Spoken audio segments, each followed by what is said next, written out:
ಗುರು ಬ್ರಹ್ಮ ಗುರು ವಿಷ್ಣು ಗುರುದೇವೋ ಮಹೇಶ್ವರಃ ಗುರು ಸಾಕ್ಷಾತ್ ಪರಬ್ರಹ್ಮ ತಸ್ಮೈ ಶ್ರೀ ಗುರುವೇ ನಮಃ.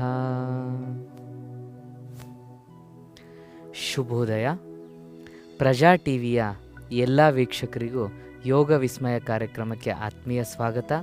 ನಾನು ನಿಮ್ಮ ಅನಂತ್ ಯೋಗ ಮಾಸ್ಟರ್. ನೋಡಿ, ನಾವು ಪ್ರಾಣಾಯಾಮಗಳ ಬಗ್ಗೆ ಮಾತಾಡ್ತಾ ಇದ್ದು, ಪ್ರಾಣಾಯಾಮಗಳ ಬಗ್ಗೆ ಪ್ರತಿದಿನ ತಿಳಿಸ್ಕೊಡ್ತಾ ಇದ್ದೀವಿ. ಇವತ್ತಿನ ಪ್ರಾಣಾಯಾಮದ ಹೆಸರು ಉಜ್ಜಾಯಿ ಪ್ರಾಣಾಯಾಮ. ಉಜ್ಜಾಯಿ ಪ್ರಾಣಾಯಾಮ ಅಂದರೆ ಏನು, ಯಾಕೆ ಈ ಅಭ್ಯಾಸ ಮಾಡಬೇಕು, ಈ ಅಭ್ಯಾಸ ಮಾಡುವ ವಿಧಾನ ಯಾವುದು, ಏನಿದರ ಲಾಭ, ಈ ಎಲ್ಲವನ್ನು ನಾನಿವತ್ತು ನಿಮಗೆ ತಿಳಿಸ್ಕೊಡ್ತೇನೆ. ಉಜ್ಜಾಯಿ ಪ್ರಾಣಾಯಾಮ ಉಜ್ಜಾಯಿನಿ ಪ್ರಾಣಾಯಾಮ ಅಲ್ಲ. ಉಜ್ಜಾಯಿನಿ ಬೇರೆ, ಉಜ್ಜಾಯಿ ಬೇರೆ. ಗಮನಿಸಿ, ಈ ಉಜ್ಜಾಯಿ ಪ್ರಾಣಾಯಾಮದ ಮಹತ್ವವನ್ನು ತಿಳಿಸ್ತೀನಿ.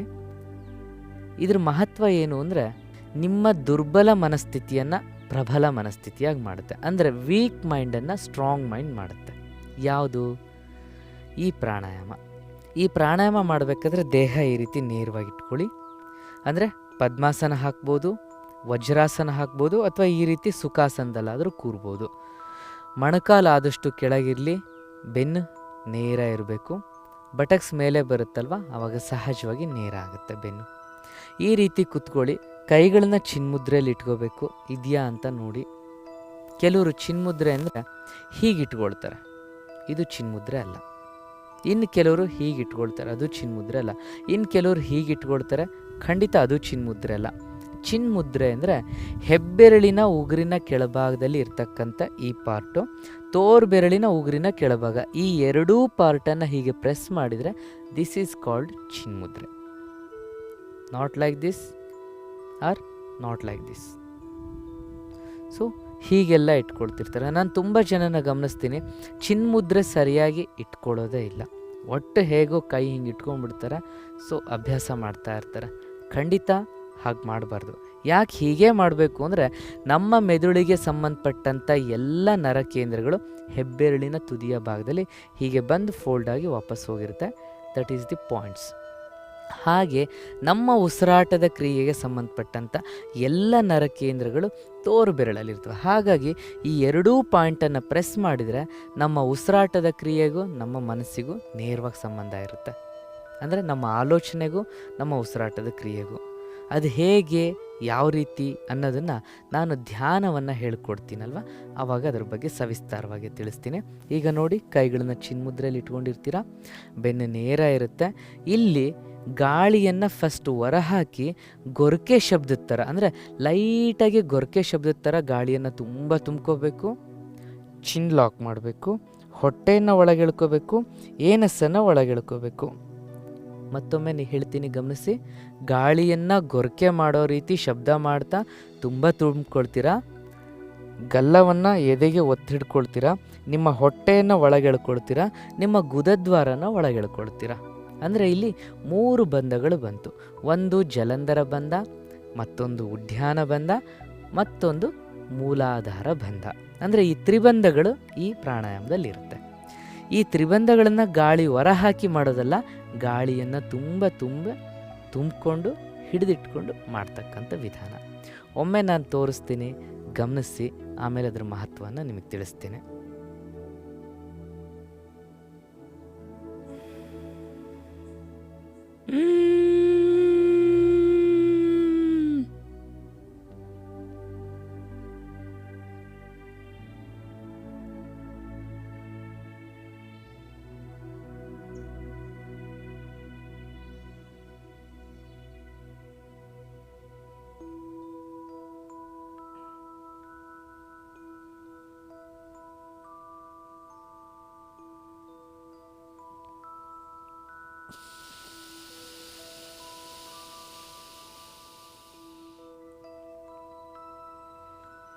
ಹೀಗೆ ನಾವು ಈ ಪ್ರಾಣಾಯಾಮವನ್ನು ಮಾಡಬೇಕು. ಗಾಳಿಯನ್ನು ತುಂಬ ತುಂಬಿಕೊಡ್ತೀರಾ ಗೊರಕೆ ಶಬ್ದ ಮಾಡ್ತಾ, ಚಿನ್ ಲಾಕ್ ಮಾಡ್ತೀರಾ ಜಲಂಧರ ಬಂದ, ಹೊಟ್ಟೆ ಒಳಗೆ ಎಳ್ಕೊಳ್ತೀರಾ ಉಡ್ಯಾನ ಬಂದ, ಮೂಲಾಧಾರ ಬಂದ, ಗುದದ್ವಾರ ಎಳ್ಕೊಂಡಾಗುತ್ತೆ. ಈ ತ್ರಿಬಂಧಗಳನ್ನು ಹಾಕ್ಕೊಂಡು ಗಾಳಿಯನ್ನು ಹಿಡಿದಿಟ್ಕೊಂಡು ಆದಷ್ಟು ಹೆಚ್ಚು ಸಮಯ ಸ್ಟೇ ಮಾಡಬೇಕು. ಅಭ್ಯಾಸ ಮಾಡ್ತಾ ಮಾಡ್ತಾ 1 ಅಥವಾ 2 ದಿನದಲ್ಲಿ ನೀವು 1 ನಿಮಿಷಕ್ಕಿಂತ ಜಾಸ್ತಿ ಉಸಿರನ್ನು ಹಿಡಿದಿಟ್ಕೊಳ್ಳಿಕ್ಕೆ ಸಾಧ್ಯ ಆಗುತ್ತೆ. ಈ ರೀತಿ ಉಸಿರನ್ನು ಹಿಡಿದಿಟ್ಕೊಂಡು ಈ ತ್ರಿಬಂಧಗಳನ್ನು ಹಾಕಿ ಹಾಗೆ ಸ್ಟೇ ಮಾಡಬೇಕು. ಸಾಕಪ್ಪ ಇನ್ನು ಆಗೋದಿಲ್ಲ ಅನ್ನೋಂಗೆ ಸಂಕಟ ಆಗುತ್ತಲ್ಲ, ಆವಾಗ ನಿಧಾನ ತಲೆ ಮೇಲೆತ್ತಿ ಬಲಗಡೆ ಮೂಗಿನ ಹೊರಳೆಯನ್ನು ಮುಚ್ಚಿ ಎಡಗಡೆ ಮೂಗಿನ ಹೊರಳೆಯಿಂದ ಪೂರ್ತಿ ಗಾಳಿ ಹೊರ ಹಾಕಬೇಕು. ಯಾಕೆ ಹೀಗೆ ಹಾಕಬೇಕು ಅದನ್ನು ಕೂಡ ನಾನು ಈಗಲೇ ನಿಮ್ಗೆ ತಿಳಿಸ್ಬಿಡ್ತೀನಿ. ಅಕಸ್ಮಾತ್ ನೀವು ಎಡಗಡೆ ಮೂಗಿನ ಹೊರಳೆಯನ್ನು ಮುಚ್ಚಿ ಬಲಭಾಗದಿಂದ ಗಾಳಿಯನ್ನು ಹೊರ ಹಾಕಿದ್ದೇ ಆದರೆ, ಈ ರೀತಿ ನೀವು ಅಟ್ಲೀಸ್ಟ್ 15ರಿಂದ 20 ನಿಮಿಷ ಮಾಡಿದ್ದೇ ಆದರೆ ತಕ್ಷಣ ಸಿವಿಯರ್ ಹೆಡ್ಏಕ್ ಬರುತ್ತೆ. ನೆನಪಿರಲಿ, ಅತಿಯಾದ ಭಯಾನಕವಾದ ತಲೆನೋವು ಬರುತ್ತೆ. ಈ ರೀತಿ ಮಾಡೋದಲ್ಲ. ನಮ್ಮ ಉದ್ದೇಶ ಇರೋದು ಪ್ರಾಣಾಯಾಮದಿಂದ ಲಾಭ ಆಗಬೇಕು ಅಂತ ವಿನಃ ನಷ್ಟ ಆಗಬಾರ್ದು. ಹಾಗಾಗಿ ಮಾಡುವ ವಿಧಾನವನ್ನು ಸರಿಯಾದ ಮಾರ್ಗದರ್ಶಕರ ಎದುರು ಕೂತು ಕಲ್ತ್ಬಿಡಿ, ಆಮೇಲೆ ಅಭ್ಯಾಸ ಮಾಡಿ ನೋಡಿ ಎಷ್ಟು ಒಳ್ಳೆಯದಾಗುತ್ತೆ ಅಂತ. ನೀವು ಗಾಳಿಯನ್ನು ತ್ರಿಬಂಧಗಳನ್ನು ಹಾಕಿ ಹಿಡಿದಿಟ್ಕೊಂಡಿರ್ತೀರ, ಅಲ್ಲಿ ಉಷ್ಣೋತ್ಪತ್ತಿ ಆಗುತ್ತೆ. ಮತ್ತು ಬಲಗಡೆ ಮೂಗಿನ ಹೊರಳೆಯಿಂದನೇ ಗಾಳಿಯನ್ನು ಹೊರ ಹಾಕಿದರೆ ಮತ್ತೂ ಹೀಟ್ ಪ್ರೊಡ್ಯೂಸ್ ಆಗುತ್ತೆ. ಅಲ್ಲಿ ಓವರ್ ಹೀಟ್ ಆದಾಗ ಬ್ರೈನ್ಗೆ ಎಫೆಕ್ಟ್ ಆಗುತ್ತೆ, ಅಂದರೆ ಮೆದುಳಿಗೆ ಎಫೆಕ್ಟ್ ಆಗುತ್ತೆ. ಆವಾಗ ತಕ್ಷಣ ತಲೆನೋವು ಬರುತ್ತೆ. ಇಲ್ಲಿ ತ್ರಿಬಂಧಗಳನ್ನು ಹಾಕಿದಾಗ ಸರಿಯಾಗಿ ಉಷ್ಣೋತ್ಪತ್ತಿ ಆಗುತ್ತೆ.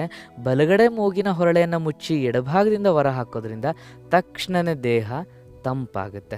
ಅಲ್ಲಿಗೆ ಉಷ್ಣೋತ್ಪತ್ತಿ ಆಗಿದ್ದು ಹೌದು, ತಂಪಾಗಿದ್ದು ಹೌದು. ಅಲ್ಲಿಗೆ ಶೀತನೂ ಇಲ್ಲ, ಉಷ್ಣನೂ ಇಲ್ಲ, ಸಮ ಅಂದರೆ ಬ್ಯಾಲೆನ್ಸಿಂಗ್ ಆಗಿರುತ್ತೆ ನಮ್ಮ ದೇಹ. ಇಲ್ಲಿ ದೇಹಕ್ಕೆ ಉಷ್ಣನೂ ಆಗಲಿಲ್ಲ, ಶೀತನೂ ಆಗಲಿಲ್ಲ, ಆದರೆ ತ್ರಿಬಂಧಗಳ ಲಾಭ ಸರಿಯಾಗಿ ಸಿಗುತ್ತೆ. ಅದೇ ಉಜ್ಜಾಯಿ ಪ್ರಾಣಾಯಾಮದ ವಿಶೇಷತೆ. ನೋಡಿ, ಈ ಉಜ್ಜಾಯಿ ಪ್ರಾಣಾಯಾಮವನ್ನು ಎಷ್ಟು ಸರಿ ಮಾಡಬೇಕು, ಯಾಕೆ ಮಾಡಬೇಕು ತಿಳಿಸ್ಕೊಡ್ತೇನೆ. ಉಜ್ಜಾಯಿ ಪ್ರಾಣಾಯಾಮ ಇರೋದೇ ನಿಮ್ಮ ದುರ್ಬಲ ಮನಸ್ಥಿತಿಯನ್ನು ಪ್ರಬಲ ಮಾಡ್ಕೊಳ್ಳಿಕ್ಕೆ, ಅಂದರೆ ವೀಕ್ ಮೈಂಡನ್ನು ಸ್ಟ್ರಾಂಗ್ ಮೈಂಡ್ ಮಾಡ್ಕೊಳ್ಳಿಕ್ಕೆ. ದುರ್ಬಲ ಮನಸ್ಥಿತಿ ಅಂದರೆ ಏನು? ಒಂದು ಚಿಕ್ಕ ಉದಾಹರಣೆ ಕೊಡ್ತೀನಿ. ನಿಮಗೆ ಗೊತ್ತು ಈ ವಸ್ತುವನ್ನು ನಾವು ಹಾಳು ಮಾಡಬಾರ್ದು ಅಂತ ನಿಮಗೆ ಗೊತ್ತಿದೆ, ಆದರೂ ಅದನ್ನು ಹಾಳು ಮಾಡಬೇಕು ಅಂತ ಅನಿಸುತ್ತೆ. ನಮಗೆ ಗೊತ್ತು ಈ ರೀತಿ ನಾನು ಆವೇಶದಿಂದ ಅಥವಾ ಕೋಪದಿಂದ ಮಾತಾಡಬಾರ್ದು, ಮಾತಾಡಿದರೆ ಸಮಸ್ಯೆಗೆ ಸಮಸ್ಯೆ ಸೇರಿ ಮಲ್ಟಿಪ್ಲೈ ಆಗಿ ನನ್ನ ಜೀವನ, ನನ್ನ ನೆಮ್ಮದಿನೂ ಹಾಳಾಗುತ್ತೆ, ಆ ವ್ಯಕ್ತಿಯ ಜೀವನ ನೆಮ್ಮದಿನೂ ಹಾಳಾಗುತ್ತೆ ಅಂತ ಗೊತ್ತಿದೆ, ಆದರೂ ಕಂಟ್ರೋಲ್ ಮಾಡೋಕ್ಕಾಗೋದಿಲ್ಲ. ನಿಮಗೆ ಗೊತ್ತು ಯಾವುದಾದ್ರೂ ಒಂದು ದುಶ್ಚಟಕ್ಕೆ ಅಡಿಕ್ಟ್ ಆಗಿರ್ತೀರ, ಕುಡಿಯೋದಿರ್ಬೋದು, ಡ್ರಗ್ಸ್ ಇರ್ಬೋದು, ಈ ರೀತಿ ಯಾವುದ್ಯಾವುದೋ ಒಂದು ಧೂಮಪಾನ, ಈ ರೀತಿ ದುಶ್ಚಟಕ್ಕೆ ಒಳಗಾಗಿರ್ತೀರ. ನಿಮಗೆ ಗೊತ್ತಿರುತ್ತೆ ಅದು ಆರೋಗ್ಯಕ್ಕೆ ಕೆಟ್ಟದ್ದು ಅಂತ. ನಿಮಗೆ ಗೊತ್ತಿರುತ್ತೆ ಅದು ನನ್ನ ಆರೋಗ್ಯನೂ ಹಾಳು ಮಾಡುತ್ತೆ, ನನ್ನ ಕುಟುಂಬದ ಆರೋಗ್ಯವನ್ನು ಹಾಳು ಮಾಡುತ್ತೆ, ಜೊತೆಗೆ ಸಮಾಜದಲ್ಲಿ ಬೆಲೆ ಗೌರವ ಸಿಗೋದಿಲ್ಲ ಅಂತ ನಿಮಗೆ ಗೊತ್ತಿರುತ್ತೆ. ಆದರೂ ಕೆಲವೊಂದಿಷ್ಟು ಸರಿ ಏನು ಮಾಡಿಬಿಡ್ತೀರಾ, ಅಡಿಕ್ಟ್ ಆಗಿರ್ತೀರ. ಈ ಅಡಿಕ್ಟ್ ಆದಾಗ ಯಾಕಾಗುತ್ತೆ, ಯಾಕೆ ಅಡಿಕ್ಟ್ ಆಗ್ತೀರಾ ಅಂದರೆ ನಿಮ್ಮ ಮನಸ್ಸಿನ ಮೇಲೆ ನಿಮಗೆ ಕಂಟ್ರೋಲ್ ಇರೋದಿಲ್ಲ. ಅಂದರೆ ಹಿಡಿದಿಟ್ಕೊಳ್ಳೋದು, ನಮ್ಗೆ ಯಾವುದು ಒಳ್ಳೆಯದು ಯಾವುದು ಕೆಟ್ಟದ್ದು ಅಂತ ವಿಚಾರ ಮಾಡ್ತೀರಾ, ಆದರೆ ಬದ್ಧತೆ ಇರೋದಿಲ್ಲ.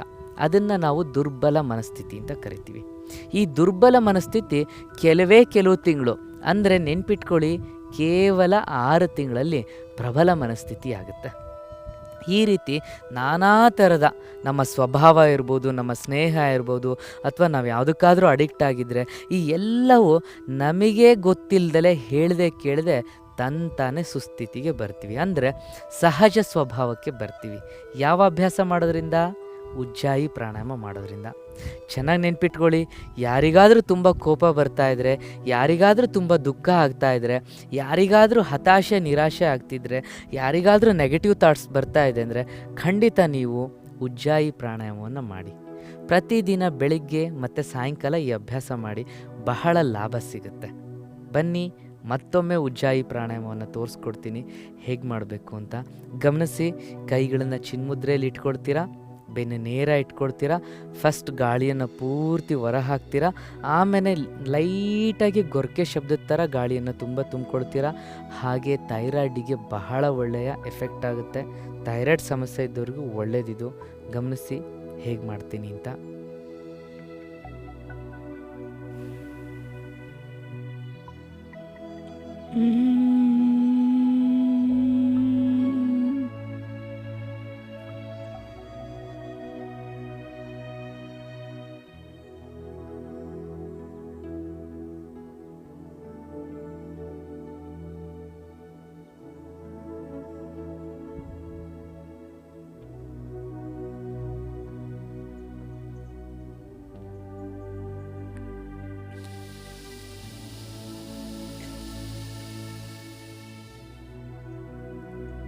ನೋಡಿದ್ರಲ್ಲ, ಈ ರೀತಿ ಈ ಪ್ರಾಣಾಯಾಮವನ್ನು ಮಾಡಬೇಕು.